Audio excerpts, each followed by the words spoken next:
Daerah di Palembang memang berupa dataran rendah serta masih terdapat banyak rawa. Kondisi rata-rata daratan di Palembang hanya 8 hingga 12 meter di atas permukaan laut, bahkan ada yang hanya 4 meter. Curah hujan yang selalu tinggi pun semakin mendukung terjadinya banjir di beberapa titik. Selain itu, ulah manusia yang tidak bisa menjaga lingkungan menjadi hal lain penyebab banjir. Upaya untuk meminimalisir banjir terus dilakukan, namun banjir juga masih kerap mengkhawatirkan warga. Upaya lainnya adalah dengan mendorong masyarakat menciptakan kampung iklim. Dengan kesadaran warga untuk membuat kampung iklim, tak hanya banjir yang bisa dihindari, lingkungan pun akan menjadi sehat.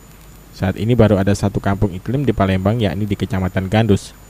Untuk mendapatkan atau mencapai keinginan kita untuk menambah jumlah kampung iklim. Karena kita sekarang kan baru ada satu untuk tingkat nasional, untuk tingkat kota itu provinsi ada 4. Nah, kita harapkan yang 4 ini bisa menjadi.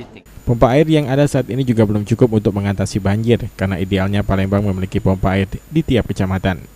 Aprianto, PAL TV.